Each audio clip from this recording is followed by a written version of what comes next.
Gusto mo bang maging financially secure for the rest of your life?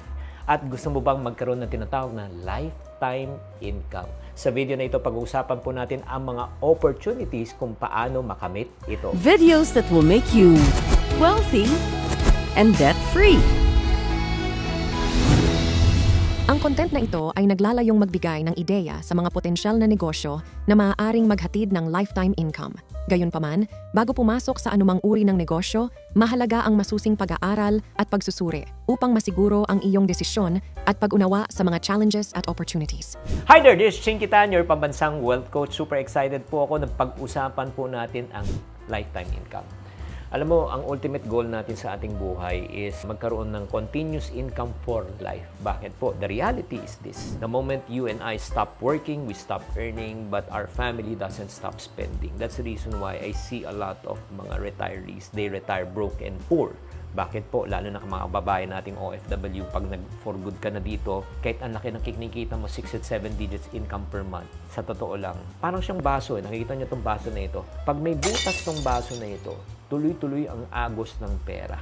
Dry up itong baso na ito. Kaya importante po, meron po tayong consistent source of income for life. Para kahit na tumigil ka na sa kakatrabaho, tuloy-tuloy pa rin ang kita. So right now, super excited po ako na bibigay sa inyong simple ideas on how you can create income for life. Number 1 po, ito ni masyadong hindi pinapansin po ng karamihan tao, vendo machines. Ano itong mga vendo machines na ito? Halimbawa, yung tinatawag na ATM. Ano po yung ATM? Hindi to automated teller machine. Automatic tubig machine. Sa mga areas na medyo hindi masyadong magaganda ang tubig, malilinis, pwede kang maglagay doon, tapos papiso-piso lang. Diba? Depende kung ano yung parang amount na gusto mong i-charge sa kada refill nila, di ba? That's number 1. Number 2, piso wifi. Again, hindi lahat nakaka-afford na bumili ng data or maglinya. So sa pamagitan ng piso wifi, pwede rin 'yan.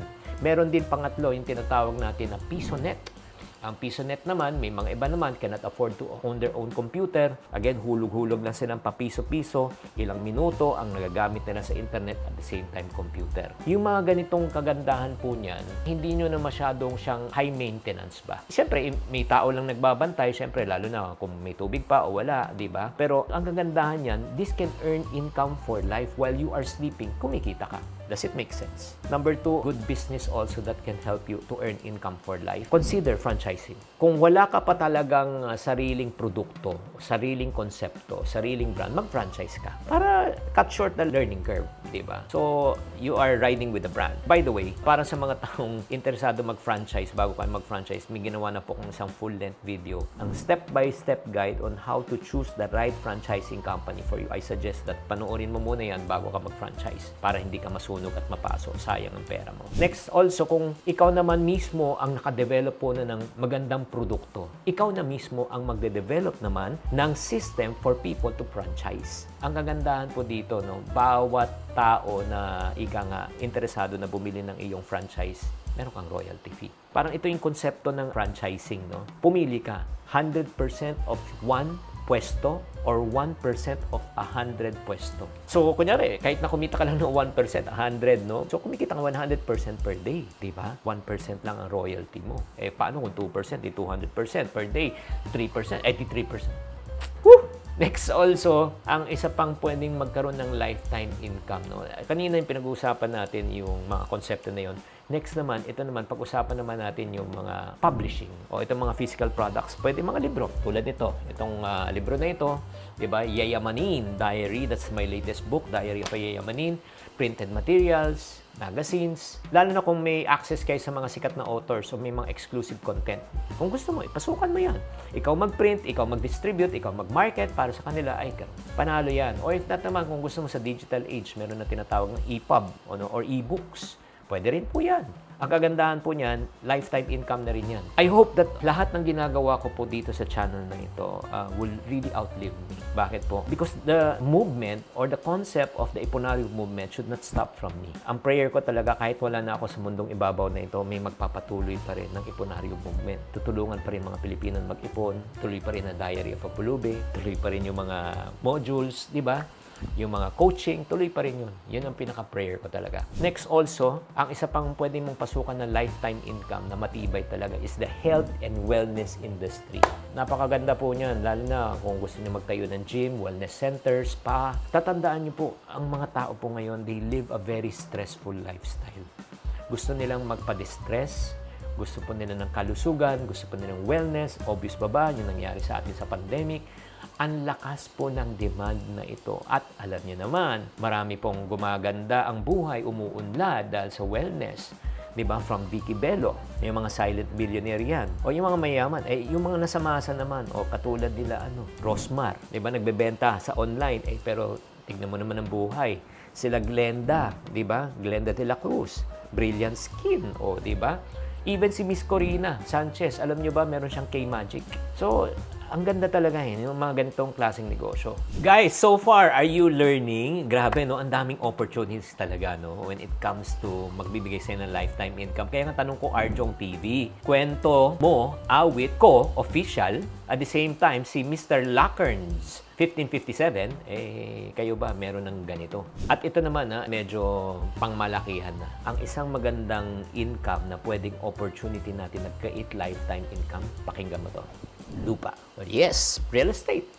You can never go wrong with real estate. Pataas ang presyo niya, nag-appreciate. Pwedeng paupahan, di ba? Pagbili, apartment, condominium, paupa mo, commercial, residential.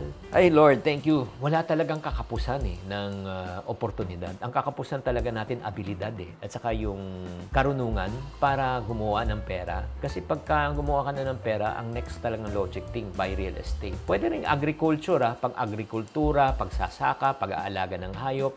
Lalo na po ngayon, grabe, ang isang malaking problema po natin, FYI, is food security. So if you can go into farming, yung mga livestock, maganda rin. Pero bago nyo pasukin yan, make sure lang pag-aralan nyo muna kasi marami rin nalulugi doon kasi hindi nila alam. Or if not naman, warehouse po, warehouse rental, storage rentals po. Ang dami na po ngayon nagbebenta ng online selling. Grabe naman. So kailangan po ng warehouse. Ako, nakarenta ko ng warehouse ng over 300 square meters na po ngayon dahil nangailangan na po. At ito pa, ecotourism. Resort business. Dito napapansin na kung meron kayong mga lupa na magandang lokasyon, maaari itong i-develop pang ecotourism spot, tourist spot. Habang patuloy-tuloy na pag-usbong ng tourism po, patuloy din ang iyong kita. Meron nga ako isang kaibigan from food business, pumasok na siya sa resort. Silent B, silent billionaire. Ang dami ko pang gustong sabihin, pero alam nyo, ito lang siguro next episode ko na lang to kasi medyo mahaba-haba na po itong pinag-usapan natin. Kung nagugustuhan nyo po itong episode natin na ito na yung opportunity na pwedeng kumita ng lifetime income, pakisulat lang maganda.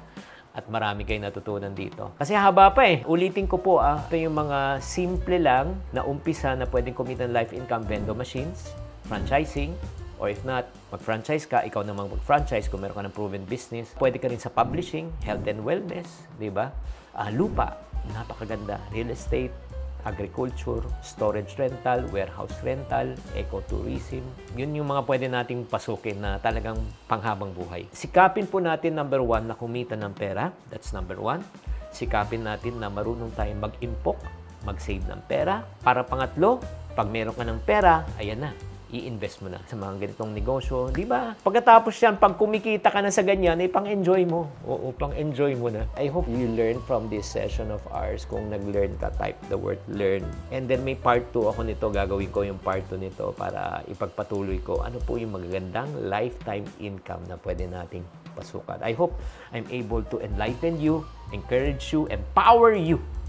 Oo, kaya nga, don't forget to like and subscribe and share this video to more friends. Tatandaan, tamang karunungan, tamang disiplina ang susi sa pagyaman.